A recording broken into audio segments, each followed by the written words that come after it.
Je vivais un de ces après-midi tranquilles de Nantes, quand la lumière glisse sur les toits et que les mouettes tournent au-dessus de la Loire.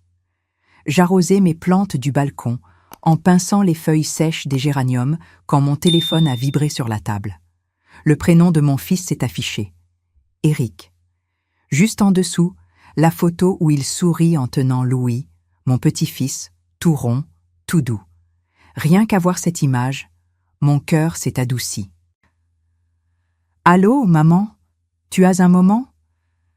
Sa voix était basse, fatiguée, avec ce fil d'inquiétude que je reconnais chez lui depuis l'enfance.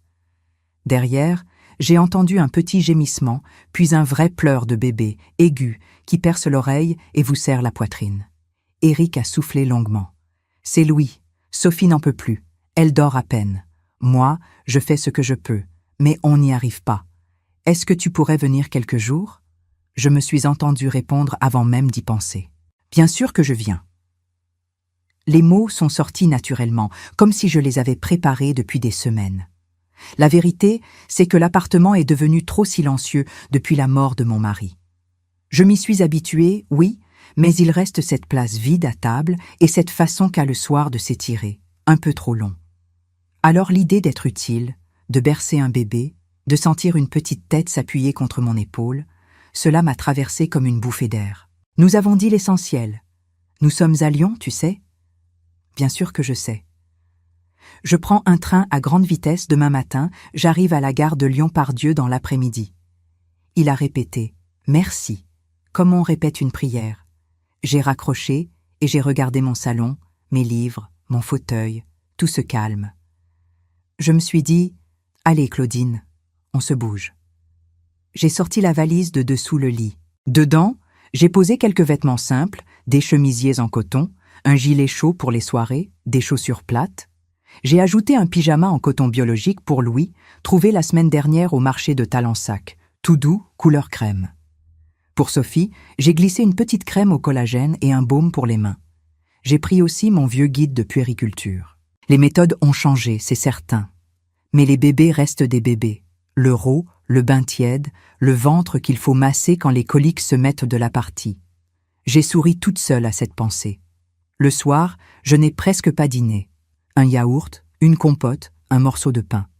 J'avais l'estomac serré par une drôle de hâte, un mélange de joie et d'appréhension. Je me connais. Je donne vite, je m'oublie facilement. Cette fois, je me suis promis de rester simple, présente, mais sans me perdre. Une promesse discrète, glissée entre deux piles de linge. Au matin, la ville s'est levée avec moi. J'ai fermé les volets, vérifié le gaz, rangé les plantes à l'ombre. Dans le bus vers la gare, j'ai regardé défiler les façades et les boulangers qui tirent les grilles. À la gare, le hall sentait le café et la brioche. Mon billet en poche, j'ai trouvé ma place près de la fenêtre. Le train à grande vitesse a filé droit, et les paysages se sont mis à changer. Champs, bois, silhouettes d'églises, tronçons d'autoroute, puis de nouveau des vignes, des toits rouges, des entrepôts.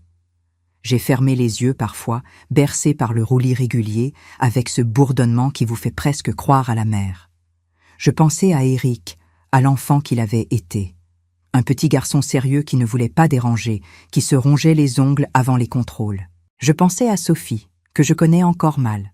Une femme moderne, rapide, un peu fière, un peu piquante. Nous n'avons pas eu le temps de vraiment nous apprivoiser. Je me suis dit qu'une naissance bouscule tout. Les nuits blanches agrandissent les maux, les irritations prennent de l'ampleur. Il faut de la douceur, de la patience et aussi des limites. Je me le suis répété, calmement, comme on répète une recette, douceur, patience, limite. Le haut-parleur a annoncé la gare de Lyon-Part-Dieu. Mon ventre a fait un petit bond. J'ai saisi la valise, je me suis levé. Sur le quai, l'air était chaud, un peu lourd. Des voyageurs passaient au pas pressé, valises à roulettes, poussettes, regards tendus. Et puis j'ai vu Éric. Il m'a repéré le premier. Il m'a fait un signe de la main, ce geste d'enfant qui n'a pas changé, et son sourire a eu quelque chose de soulagé qui m'a ému. Nous nous sommes embrassés. Il sentait la lessive et un peu la fatigue. « Merci d'être venue, maman. » Sa voix a tremblé à peine. Nous avons marché vers la sortie. Il parlait du petit, des biberons, des endormissements qui durent toute une soirée, de Sophie qui n'arrive plus à se reposer. Je l'écoutais sans juger. Dehors, la chaleur montait de l'asphalte. Nous avons pris le tramway. À travers la vitre, Lyon défilait, belle et nerveuse, avec ses terrasses pleines et ses ponts qui coupent le Rhône. Je serrais la poignée de ma valise et je me sentais prête.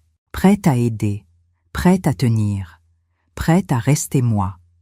Mais avant de continuer, vérifiez si vous êtes déjà abonné à la chaîne et dites-nous en commentaire de quelle ville ou pays vous nous regardez. Nous aimons beaucoup savoir jusqu'où nos histoires voyagent. L'appartement d'Éric se trouvait dans un immeuble moderne, à quelques arrêts du centre de Lyon. Dès qu'il a ouvert la porte, une vague de chaleur et d'odeur m'a frappé. Un mélange de lait chaud, de lessive et de fatigue. Vous savez, cette odeur particulière qu'ont les jeunes foyers où un bébé vient d'arriver. Un peu sucré, un peu aigre aussi, comme si le temps lui-même y dormait mal. Je me suis déchaussée à l'entrée, par réflexe, et j'ai souri en voyant les petits chaussons de Louis alignés près du tapis. « Il grandit vite, hein ?» ai-je dit, la voix légère. Éric a souri vaguement, mais j'ai senti qu'il était tendu. Derrière nous, une porte s'est entr'ouverte. Sophie est apparue, les cheveux attachés à la va-vite, les yeux cernés. Dans ses bras, le bébé dormait, la bouche entr'ouverte, une main serrée contre sa joue. « Bonjour, Sophie », ai-je dit doucement. Elle a hoché la tête sans sourire. « Bonjour, Claudine. Vous avez fait bon voyage ?» Sa voix était polie, mais creuse. Pas froide, non. Simplement vide, comme quelqu'un qui joue un rôle sans y penser. J'ai hoché la tête, encore pleine d'espoir. « Oui, très bon. Et toi, comment tu te sens ?» Elle a regardé Éric, puis le bébé, sans répondre. « Fatiguée », a-t-elle fini par dire, avant de s'éloigner vers la chambre. La porte s'est refermée doucement derrière elle. Un petit silence a flotté. Éric a soupiré, embarrassé. « Elle a besoin de repos, tu sais, » a-t-il dit. « Elle n'a presque pas dormi ces derniers jours. » Je n'ai rien répondu. J'ai simplement posé mon sac près du canapé et j'ai regardé autour de moi. L'appartement était propre, mais tout semblait encombré. Des couches ici, un biberon là, une poussette pliée dans un coin. Sur la table basse, un tas de linge attendait d'être plié. Ce désordre tendre m'a attendri. J'ai posé ma main sur le canapé gris. « C'est ici que tu veux que je m'installe ?» ai-je demandé avec un sourire. Éric a eu un petit mouvement de gêne. En fait, la chambre d'amis est pleine. On y a mis les affaires du bébé, la vieille poussette, le berceau, les cartons de couches. On n'a pas encore eu le temps de ranger. Mais ce n'est que pour quelques jours, maman. Promis. Le canapé est grand, et puis... On est tous un peu serrés en ce moment. Je me suis forcée à sourire. Ne t'inquiète pas, ce n'est pas un problème. J'ai dormi sur pire. Mais à l'intérieur, une légère brûlure m'a traversée. Un canapé, dans le salon. Moi qui avais imaginé une petite chambre, même simple. Un coin tranquille, avec une lampe de chevet. Ce canapé sentait la poussière de tissu et le café renversé. J'ai inspiré profondément. Ce n'est pas grave, Claudine, ce n'est pas grave. Tu es venue pour aider, pas pour être à ton aise. Je me suis installée sur le bord, pendant qu'Éric allait chercher un verre d'eau. J'ai posé ma valise à côté du mur. Le bruit léger du bébé me parvenait depuis la chambre, des petits souffles, presque des soupirs. Cette fragilité-là, c'est ce qui m'a fait tenir. « On a fait un peu de place dans le buffet pour toi », a dit Éric en revenant. Il a désigné un tiroir dans la cuisine. J'ai hoché la tête avec reconnaissance. Il essayait. Il faisait de son mieux. Le soir est tombé lentement et la chaleur s'est glissée dans les murs. Sophie n'est presque pas sortie de la chambre. À un moment, elle est passée près de moi avec une assiette à la main. « Je vais me coucher tôt. Si Louis pleure, je compte sur vous pour l'entendre. » Elle n'a pas dit merci, ni bonne nuit, simplement cette phrase, sèche, pratique. J'ai acquiescé calmement. « Bien sûr, dors tranquille. » Quand tout s'est tu, je me suis allongée sur le canapé. Il était ferme, trop court, et la couverture rêche. J'ai regardé le plafond blanc, le reflet des phares des voitures qui passèrent dans la rue. Une sensation étrange m'a envahi. Ni colère, ni tristesse, juste une petite gêne sourde. Ce canapé, c'était une place provisoire, oui, mais aussi un symbole. Pas tout à fait la maison, pas tout à fait l'invité. Quelque part entre les deux. J'ai fermé les yeux et j'ai écouté le silence. Il y avait le léger vrombissement du réfrigérateur, le tic-tac de l'horloge, et parfois un petit cri venu de la chambre.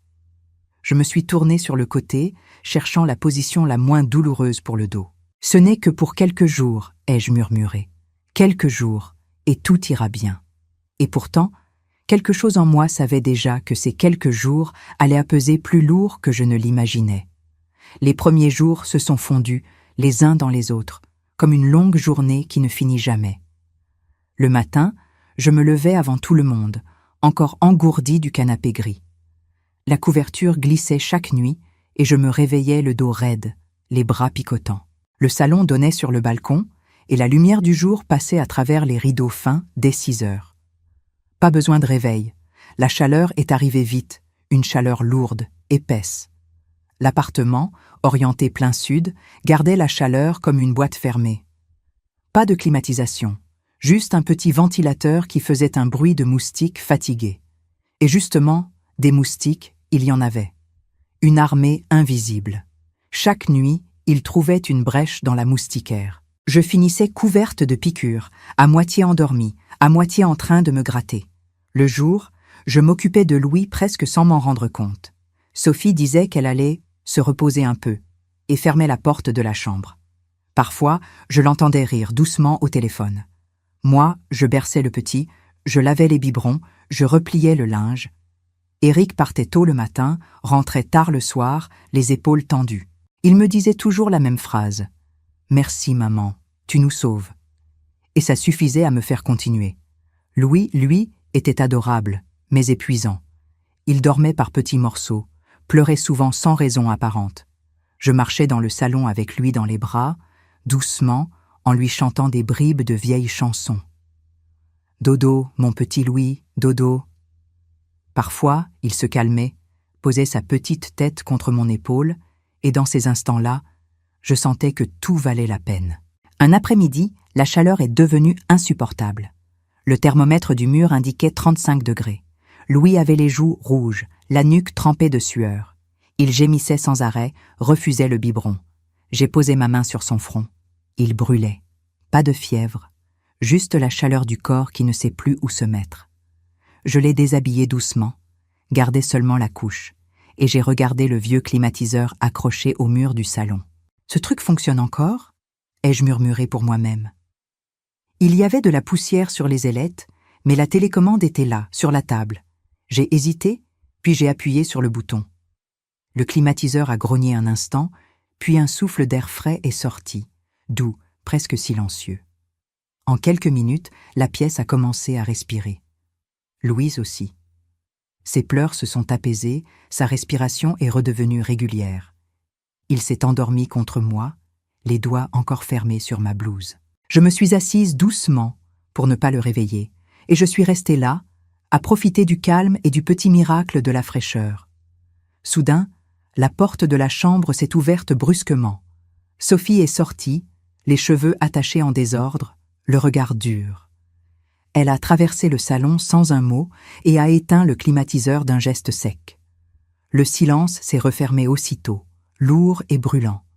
Elle s'est tournée vers moi. « Vous savez combien cela coûte, d'utiliser cette machine ?» Sa voix était froide, cassante. L'électricité, le lait, les couches, la maison, tout est déjà hors de prix. Pas besoin d'ajouter ça. Le ventilateur suffit.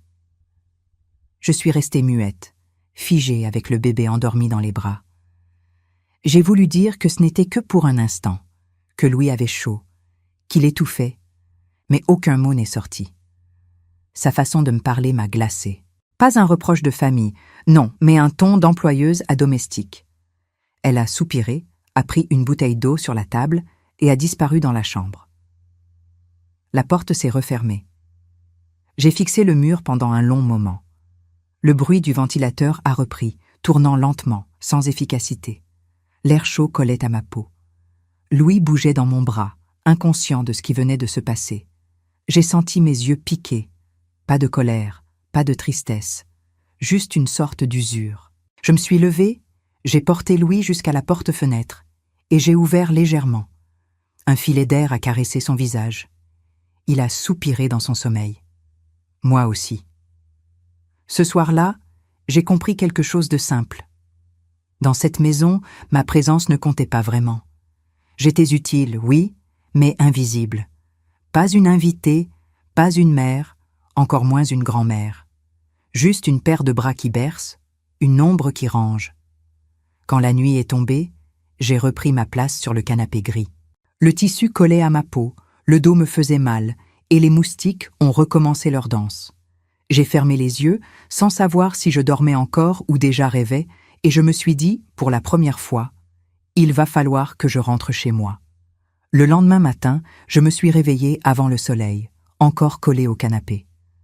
J'ai mis un moment à réaliser où j'étais. Le ventilateur tournait lentement, grinçant, et dans la chambre, j'entendais déjà Louis qui pleurait. Mon corps pesait comme du plomb. Chaque muscle me faisait mal. J'ai pris une grande inspiration et je me suis levée. Je suis allée dans la cuisine pour préparer un biberon, sans bruit. L'habitude était déjà là, comme un vieux réflexe. Mais quelque chose, ce matin-là, était différent. Un calme étrange. Un silence qui ne me faisait plus peur.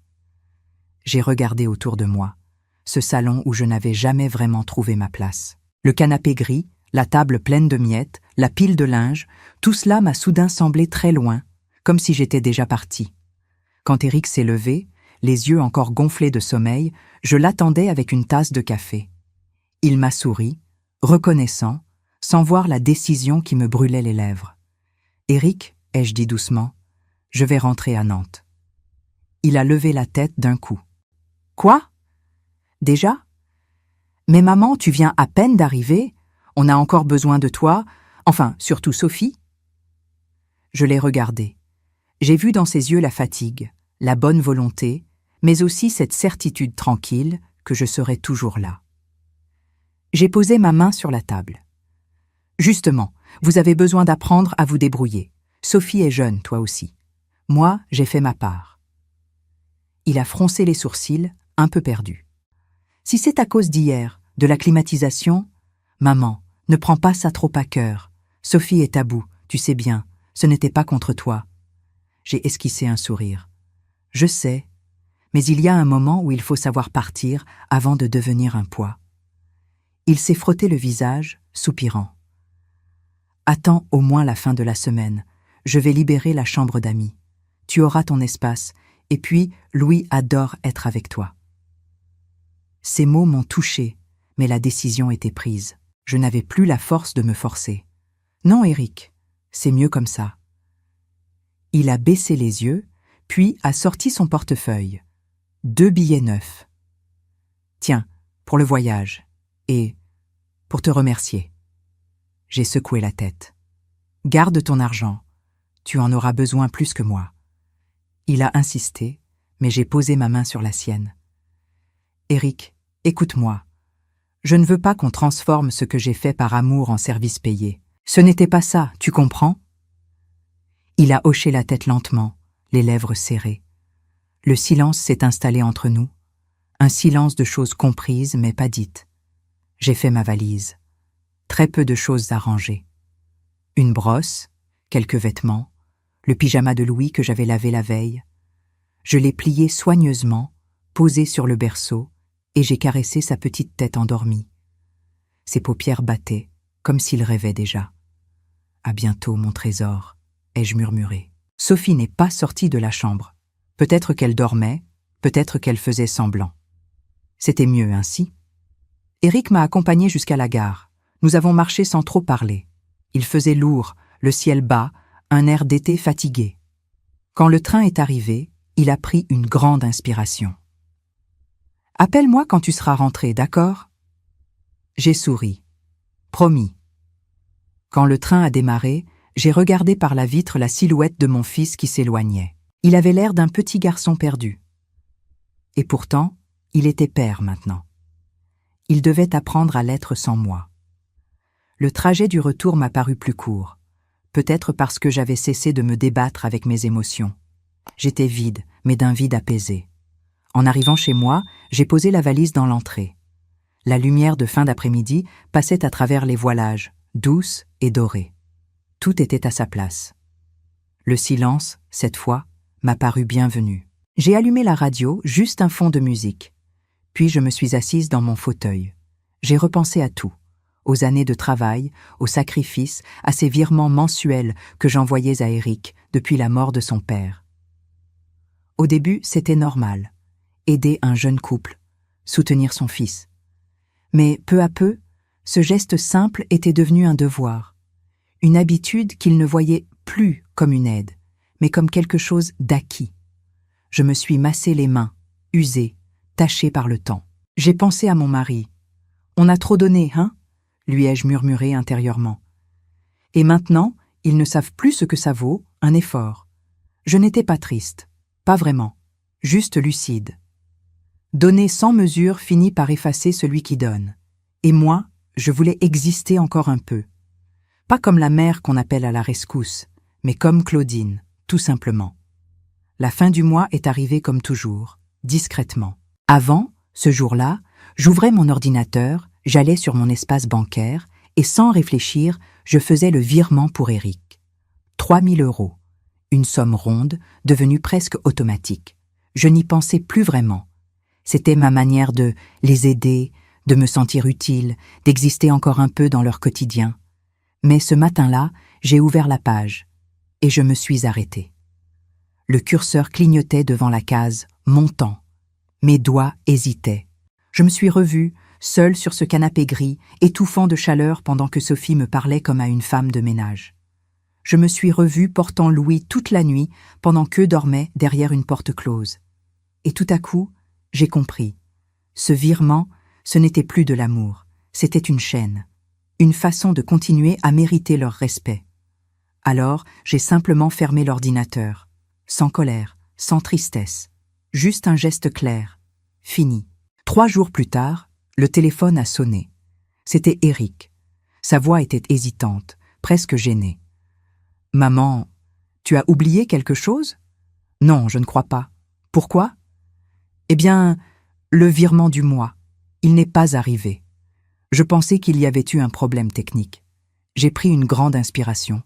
« Non, Eric. Il n'y a pas de problème. J'ai simplement décidé d'arrêter. » Silence. Puis une expiration rapide, un peu incrédule. « Arrêter ? Mais tu m'avais dit que tu continuerais jusqu'à ce que j'aie ma promotion. Tu sais bien qu'on compte dessus pour la maison ?» Sa phrase « on compte dessus » a résonné dans ma tête comme un rappel brutal. Oui, justement. Il comptait sur moi, mais moi, sur qui pouvais-je compter ? Eric, tu es un adulte, tu travailles, Sophie aussi. Vous avez votre vie. Ce n'est pas à moi de porter tout ça encore. Mais maman, tu ne peux pas décider ça du jour au lendemain. 3 000 €, c'est énorme. On ne peut pas juste combler ça. Je suis restée calme. J'ai fait ce que j'ai pu pendant des années. Maintenant, j'ai besoin de penser à moi. Il n'a pas répondu. J'entendais sa respiration, rapide, presque nerveuse. Puis il a dit d'une voix plus sèche « Ce n'est pas juste, maman. » Et il a raccroché. Je savais que la conversation ne s'arrêterait pas là. Et j'avais raison. Le lendemain, c'est le téléphone fixe qui a sonné. Un numéro inconnu. J'ai décroché, et avant même de parler, une voix coupante m'a frappée. « Claudine ? Ici Sophie. Qu'est-ce que c'est que cette histoire ? Tu coupes le virement, comme ça, sans prévenir ? Tu plaisantes, j'espère ? » Je suis restée immobile, le combiné à la main. « Non, Sophie, ce n'est pas une plaisanterie. » Elle a ri, un rire sec. « Tu crois que c'est drôle, peut-être ? Tu nous mets dans la galère et tu appelles ça « penser à toi » ? Tu es égoïste, Claudine, tu nous fais passer pour des profiteurs. Je n'ai pas répondu tout de suite. Sa colère ne me touchait plus. Elle venait d'un autre endroit, celui de la dépendance et de la honte. « Je ne vous dois rien, Sophie, » ai-je dit simplement. « Ni explication, ni argent. Vous êtes grand maintenant. » Elle a continué à crier, mais je n'écoutais plus. J'ai raccroché doucement. L'après-midi même, une voisine m'a appelée. « Claudine, tu as vu ce que Sophie a mis sur les réseaux ?» Je n'avais pas vu. Mais j'ai ouvert l'application, et là, sous une photo d'elle avec Louis, il y avait une phrase « Quand certains tournent le dos à leur propre famille, ce sont les enfants qui paient. » Des cœurs, des commentaires de soutien. Quelle honte pour une grand-mère. Courage, ma belle. Je suis restée un long moment à regarder cette phrase. Pas de colère, juste un sentiment d'étrangeté. J'ai fermé l'écran. Je n'avais rien à prouver. Ceux qui me connaissaient savaient qui j'étais. Le soir, j'ai préparé un repas simple, un gratin de courgettes, et j'ai mangé en silence. La radio passait une chanson douce. Pour la première fois depuis longtemps, j'ai senti que le calme autour de moi m'appartenait. Ils avaient pris mon aide pour un dû, mon amour pour un compte sans fond. Mais l'amour ne se mesure pas en virements. Il se prouve autrement, ou pas du tout. J'ai regardé par la fenêtre. Le ciel se teignait de rose sur les toits de Nantes. Et je me suis dit, sans tristesse, qu'ils apprennent. Moi, j'ai déjà donné. Les semaines ont passé, tranquilles, presque silencieuses. J'avais retrouvé mon rythme, mes petites habitudes. Le matin, je faisais une promenade le long de la Loire, un panier sous le bras pour acheter du pain frais et quelques fruits. L'après-midi, je lisais sur le balcon où je rempotais mes plantes. La solitude, autrefois si lourde, avait fini par devenir une compagne paisible. Un soir de juillet, alors que je terminais une tasse de tisane, mon téléphone a vibré. Un numéro inconnu. J'ai hésité avant de répondre. La voix à l'autre bout tremblait. « Maman, c'est moi. » Éric. Rien qu'à l'entendre, j'ai su que quelque chose n'allait pas. Louis est malade, il a 40 degrés de fièvre. Sophie panique. Nous sommes à l'hôpital, mais il faut attendre des heures avant de voir un médecin. Je ne sais plus quoi faire. Mon cœur s'est serré. Tous les vieux réflexes sont revenus d'un coup. J'ai pris mon sac, mes clés, et je suis partie sans réfléchir. Le train de nuit pour Lyon partait dans moins d'une heure. À l'hôpital, l'air sentait la désinfection et la fatigue. Des enfants pleuraient dans le couloir, des parents parlaient à voix basse. J'ai repéré Éric tout de suite. Il tenait Louis contre lui, le visage blême, les yeux gonflés. Le petit gémissait faiblement, le front rouge et humide. Quand il m'a vu, il a d'abord baissé les yeux, comme un enfant pris en faute. Puis, il a murmuré. « Je suis désolée, maman. Je n'ai rien dit. J'ai simplement tendu les bras. Il m'a confié Louis sans un mot. Le petit était brûlant. J'ai caressé son front, doucement, en murmurant comme autrefois. « Ça va aller, mon trésor, ça va aller. » Nous avons attendu longtemps. Assis côte à côte, Éric regardait le sol. Par moments, il ouvrait la bouche comme pour parler, puis se taisait. J'entendais dans son silence tout ce qu'il voulait dire. Les excuses, la honte, la reconnaissance. Rien n'était nécessaire. Nous étions là, ensemble, et c'était suffisant. Quand enfin un médecin est venu, il a confirmé une simple infection virale. Quelques jours de repos, des compresses fraîches, et tout rentrerait dans l'ordre. J'ai senti mes épaules se détendre. Sophie est arrivée plus tard, les yeux rouges, les cheveux défaits. Elle s'est arrêtée net en me voyant, comme si elle ne s'attendait pas à ma présence. Son regard a glissé de moi à Louis, endormi dans mes bras. Elle s'est approchée lentement. Je ne savais pas que tu étais venue, Claudine. Sa voix était basse, sans cette pointe sèche que je lui connaissais. J'ai simplement répondu « Ton fils avait besoin de moi, alors je suis venue. » Elle a baissé la tête. Pendant un instant, j'ai cru qu'elle allait pleurer. Elle a pris une grande inspiration et a dit, presque en chuchotant, « J'ai été injuste avec toi, et ingrate. Je m'en rends compte maintenant. Je suis désolée. Je n'ai pas bougé. » Je regardais Louis, paisible, respirant lentement contre ma poitrine. « Ce n'est pas à moi qu'il faut penser, » ai-je dit doucement.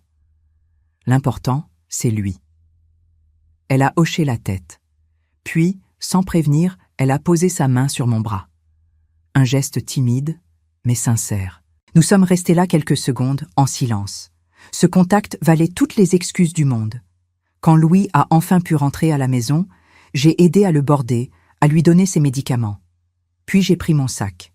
Éric m'a raccompagné jusqu'à la porte. « Reste un peu, maman, a-t-il demandé. Juste quelques jours. J'ai souri. Non, mon grand. Vous allez très bien vous en sortir. Vous avez juste eu peur. Et parfois, c'est la peur qui nous remet les idées en place. Il a hoché la tête, ému. Avant de partir, j'ai embrassé Louis sur le front. Il dormait, les joues encore roses, les cils collés de sueur. Dans le train du retour, je regardais le paysage défiler sous la lumière du matin. Tout semblait plus clair, plus léger. Je n'avais plus de colère, plus de tristesse. Seulement cette impression douce d'avoir retrouvé ma juste place. De retour à Nantes, j'ai ouvert les volets. L'air frais a rempli la pièce. Sur le balcon, mes plantes avaient fleuri. Les géraniums rouges, les lavandes violettes, les petites roses blanches. J'ai préparé du café, lentement, savourant chaque geste. Je n'étais plus la mère qui attend un merci, ni la femme fatiguée qu'on relègue sur un canapé. J'étais simplement Claudine, vivante, tranquille, à nouveau maîtresse de sa vie. Et pour la première fois depuis longtemps, j'ai senti une vraie paix. Celle qu'on ne demande pas aux autres, celle qu'on cultive soi-même, jour après jour. Si cette histoire a touché votre cœur, répondez ici dans les commentaires. À ma place, qu'auriez-vous fait?